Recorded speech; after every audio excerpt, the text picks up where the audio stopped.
हर मुट्ठी में है साइंस।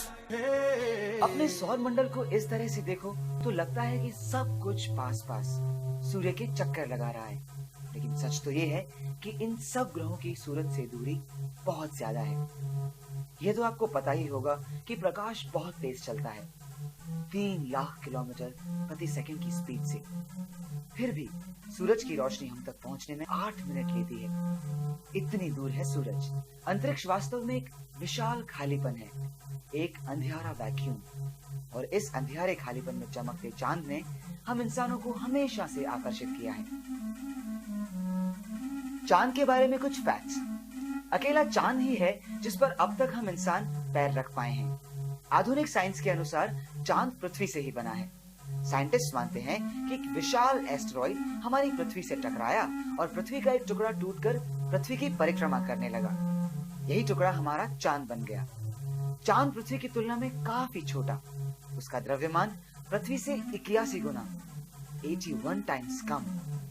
इसीलिए चांद का गुरुत्व पृथ्वी की तुलना में 6 गुना कम। चांद की सतह ऊबड़ खाबड़, कहीं ऊंची चट्टानें, कहीं गहरी खाइयां। लेकिन पृथ्वी और चांद में सबसे बड़ा अंतर यह है कि चांद पर लिक्विड पानी नहीं है और ना ही है वातावरण। वातावरण नहीं तो मौसम नहीं। ना तो चांद पर हवाएं चलती है, ना होती है बारिश।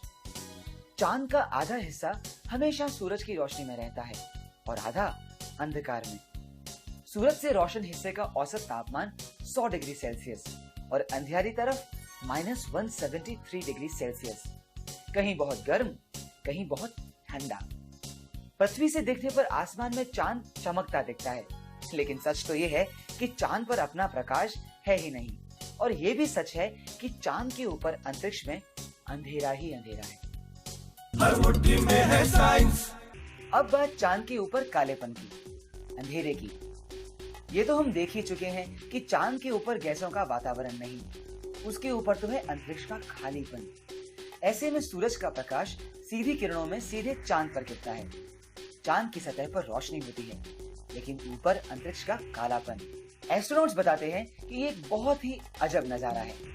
चांद के ऊपर खड़े हो तो ऊपर बिल्कुल कालेपन में सूरज चमकता है। तो जिसे हम चांदनी कहते हैं वो तो असल में सूरज की ही धूप है, जो चांद से टकराकर हम तक पहुंच रही है। चांद की इतनी बातें, तो आज जल्दी से ज्वार भाटा की साइंस भी समझ लेते हैं। पृथ्वी और चांद एक दूसरे को अपने अपने गुरुत्व से खींचते हैं। पृथ्वी का गुरुत्व चांद की तुलना में कहीं ज्यादा ताकतवर। ऐसे में पृथ्वी के गुरुत्व से बंधा चांद पृथ्वी की मानो ताल से ताल मिलाकर परिक्रमा करता है। लेकिन दिन में 2 बार चांद अपने गुरुत्व से पृथ्वी के महासागर के जल में उतार चढ़ाव लाता है। चांद के पास वाले महासागर में आता है ज्वार, दूसरी तरफ भाटा। मुट्ठी में है साइंस।